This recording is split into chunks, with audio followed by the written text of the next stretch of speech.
I've just got 4 big green arrows in a row from 430k all the way up to 147k. I should be breaking into that top 100,000 soon. In this video I'm going to reveal my team, plus plenty extras as well. Starting with the goalkeeper position, I won't be starting Dubravka this game week against Liverpool at Anfield. I'll certainly be starting Verbruggen against Bournemouth at home, and that's an easier fixture than it used to be because they've just lost Semenyo. All 4 of my starting defenders returned last game week. Van Dijk got 6 points, Gabriel got 6 as well, Lacroix got 8 and Saliba got 7. This game week, Liverpool's got the highest clean sheet odds against Burnley at home. They have got the worst attack in the league because they've got the lowest XG. I know Wolves have been pretty bad this season. They have improved more recently, but overall, throughout the whole season, Burnley have still been worse in attack. The Arsenal double up in defence hasn't worked out too badly so far. They've got the second highest clean sheet odds against Forest away this game week. I would back them for a clean sheet there. Whilst Palace aren't the best for clean sheet odds this game week like Liverpool and Arsenal, they still have a strong defence, and Sunderland's attack isn't great. Their expected goals are still right the way down there. Take a look at the fixtures from a defensive perspective. If I was to change my defence, it would be a tiny little change. So I'd keep Gabriel, I'd keep Van Dijk despite what people have said recently about Liverpool's defence, and I would keep Lacroix as well because I think they're all up there, but I would swap Saliba for Timber. It is a tiny little upgrade, but his underlying stats are much better in attack. If you need to buy a defender yourself, Gabriel's the best defender in the game. I know he's 6.7 mil, but I still think he's good value for money even at that. When you've not got Salah in the game, your budget can be distributed better, and I do think that money's well spent there in defence. If you can't afford him, or you need to get a second defender, you could double up on the Arsenal defence like I've done. I would rather do that than get a Liverpool defender. I also like Van Dijk at 5.9 mil as well, but I would still rather go for Saliba over Van Dijk personally.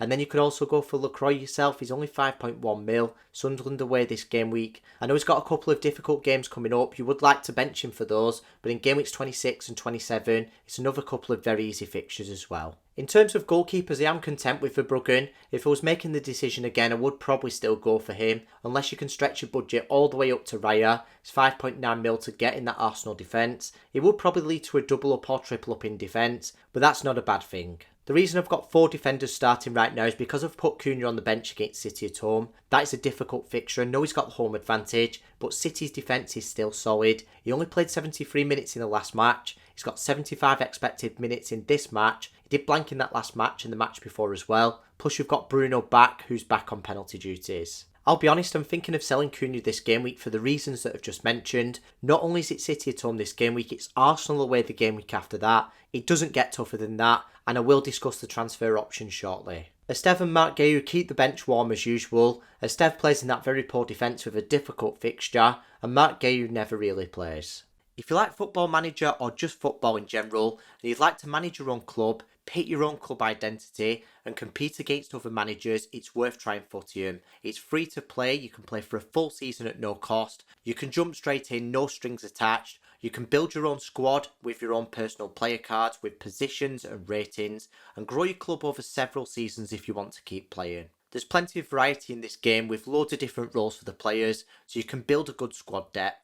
There is player cards with stats, so it's like a less complicated Ultimate Team style. You can recruit them, improve them, and build a good balanced squad. The main part I like about it is that you can build your own club, you can put your own personal stamp on it, you can even have your own stadium. I have just started playing this game myself and I am looking forward to the new season. If you want to join in, click the link in the description. I am going to host a mini league with a $100 worth of the prize for the winner. Make sure you don't miss out on that one. A massive thank you to Footium for sponsoring this video, and to you out there, the audience that turns up every week to support my channel.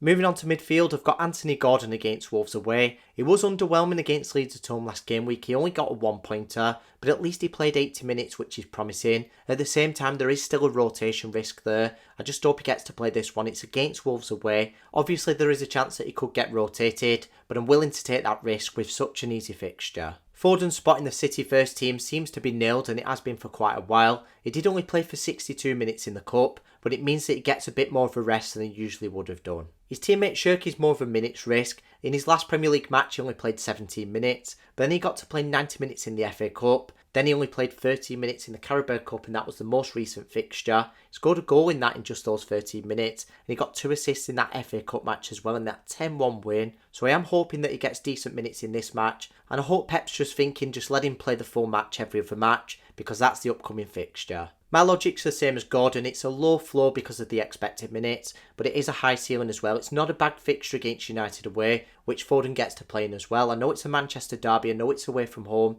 but they do usually score plenty of goals there. And it's not as much about the historic data. City have got a really good attack. Both of these have got assist potential with Haaland in the team. They can score goals themselves, and United's defence isn't the best. Shada's proving to be a good purchase. He's just got 2 6-pointers in back-to-back game weeks. Chelsea away this game week doesn't look easy on paper, but it is slightly easier than how it looks. So their expected goals conceded figures just above average, but when you strip out the penalties, the non-penalty expected goals conceded figure is below average. They're actually ranked 15th.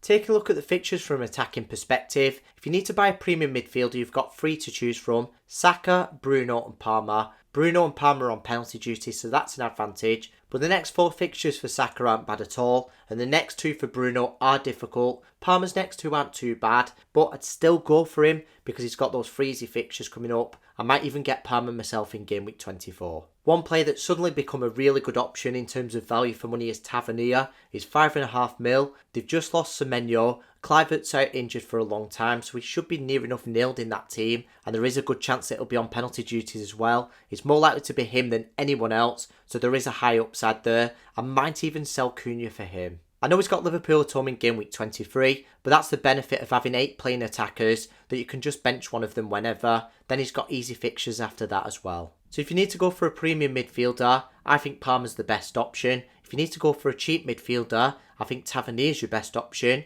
If you need to go mid-priced, I'd still go for Foden. United away this game week, Wolves at home next game week, not bad fixtures at all. And the main factor is that he's nailed in that City attack. In terms of forwards, we're back in the same position as every single team selection video record. Haaland's your essential player. Then your second forward, I keep suggesting Thiago. So the first time I suggested him, he got 17 points. I suggested him again last game week, he got 12 points. That's 29 points in 2 game weeks for 7 mil.